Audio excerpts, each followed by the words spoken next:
बेटी पढ़ाओ बहू नहीं। आजकल ये टैगलाइन बहुत ज़्यादा वायरल है, चाहे वो मीम हो या कोई पोस्ट, लेकिन टैगलाइन हर जगह सेम है।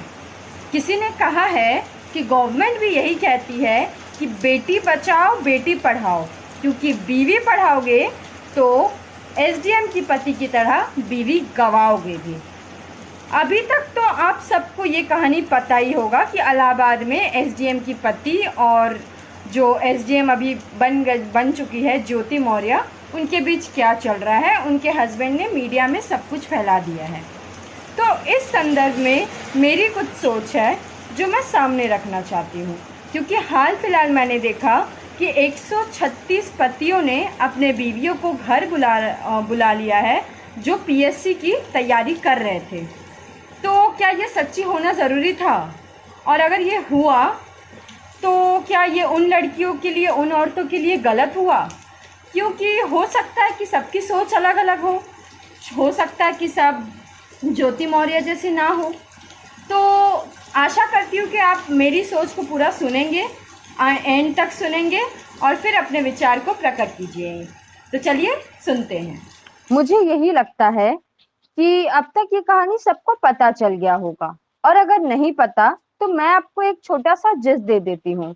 यहाँ पति आलोक मौर्य जो एक सफाई कर्मी है और इसी पद में रहकर उन्होंने अपनी पत्नी को ज्योति मौर्य इलाहाबाद में पढ़ाया पीएससी एग्जामिनेशन के लिए। अपने पत्नी को पढ़ाने के लिए उन्होंने अपने माता पिता, अपने भाई, अपने रिश्तेदारों सबसे मदद ली थी और अंत में उनकी पत्नी वर्तमान में बरेली की एसडीएम पद पर तैनात है। लेकिन एसडीएम बनते ही पत्नी ने अपने पति को दिया धोखा और किसी और के साथ अफेयर में आ गई। अब इस संदर्भ में मुझे कुछ कहना है और मेरी कुछ राय है जो मैं सामने रखना चाहती हूँ। मुझे लगता है ये घटना के बाद अब जो भी वर्किंग लेडी है या जो भी शादी के बाद भी अपनी पढ़ाई जारी रख रही है, उनके लिए मुश्किलें पैदा हो रही है। क्योंकि मैंने हाल ही में देखा कि 136 पतियों ने अपने बीवियों को जो पीएससी एग्जामिनेशन के लिए तैयारी कर रही थी उनको वापस बुला लिया और बोला कि हमें नहीं बनना ठाकुर। ठाकुर से तो आपको पता चल ही रहा होगा, सूर्यवंशम मूवी की बात हो रही है यहाँ। मैं मानती हूँ कि हर कोई सेम नहीं होता, सबकी मेंटालिटी भी सेम नहीं रहती, लेकिन कहीं ना कहीं ये चीज इतनी वायरल है कि ये लोगों को काफी निशान छोड़ रही है। लोग इस पे भावुक भी हो रहे हैं, लोग इस पे सोच भी रहे हैं कि आजकल ये हो क्या रहा है। ये कहानी सुनने के बाद लोगों को सूर्यवंशम फिल्म की याद आ रही है, जहां अमिताभ बच्चन अपनी बीवी को पढ़ा लिखा कर एक अफसर बनाते हैं और उनकी बीवी उन्हीं के प्रति लॉयल रह के उनका साथ भी देती है। लेकिन बात यह भी है कि लोग कह रहे हैं कि वो तो रियल कहानी है, रियल कहानी तो ये एसडीएम वाली ही है। हालांकि कहानी बहुत हैरान करने वाली है, क्योंकि आजकल की जनरेशन में ये तो बहुत जनरल सी बात है, बहुत नॉर्मल है कि औरतें, लड़कियां, घर की बहुएं, ये लोग भी वर्किंग लेडी हैं, ये लोग भी काम कर रहे हैं बाहर जाके। लेकिन आज से 10 साल पहले जब आलोक मौर्य और ज्योति मौर्य की शादी हुई थी, तब ऐसा नहीं था। तब लोगों में पर्दा था, तब घर की बेटी बहुओं को बाहर नहीं दिया नहीं, उनको परमिशन नहीं मिलती थी कि वो बाहर जाके काम करे या पढ़ाई करे। लेकिन ऐसी स्थिति होने के बाद भी आलोक मौर्य ने हार नहीं मानी और अपनी बीवी को पढ़ाया लिखाया, काबिल बनाया।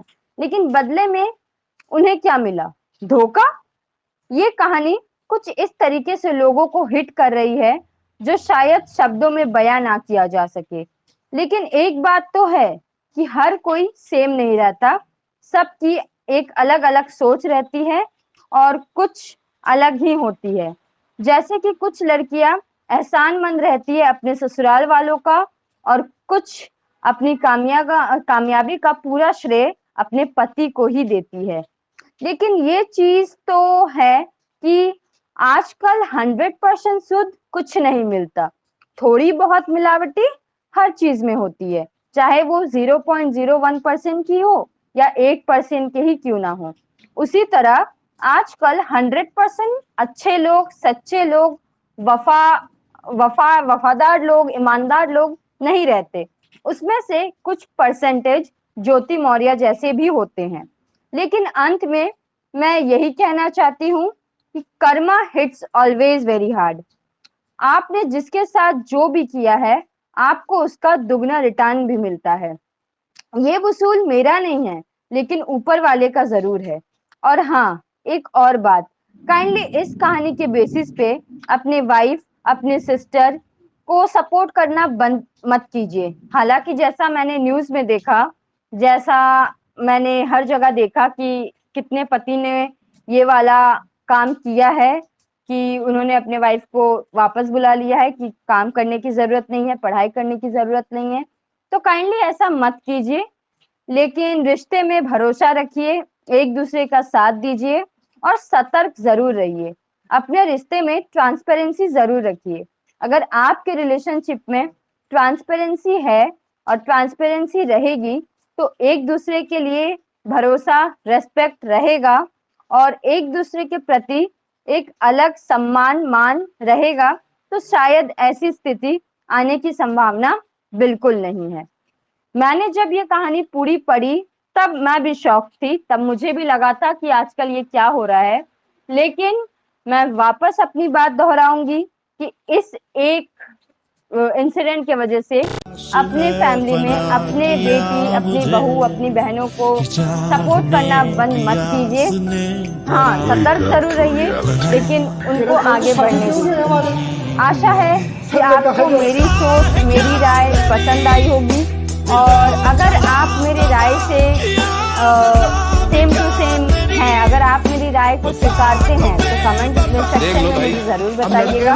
और अगर आप मेरी राय को नहीं स्वीकारते हैं और आपकी एक अलग राय है जो आप मुझ तक पहुंचाना चाहते हैं या लोगों को बताना चाहते हैं, तो जरूर वो राय भी नीचे कमेंट सेक्शन में दे दीजिए। मैं उसको जरूर पढ़ूंगी और आपको रिप्लाई जरूर करूंगी। ये कुछ ऐसा है जिससे मुझे लगा कि लोगों तक पहुंचना चाहिए, तो मैंने इस पर एक वीडियो बनाया। तो ऐसे ही वीडियोस के लिए बने रहिए कुछ अनकहे लफ्ज बाय इशिका के चैनल में। और आप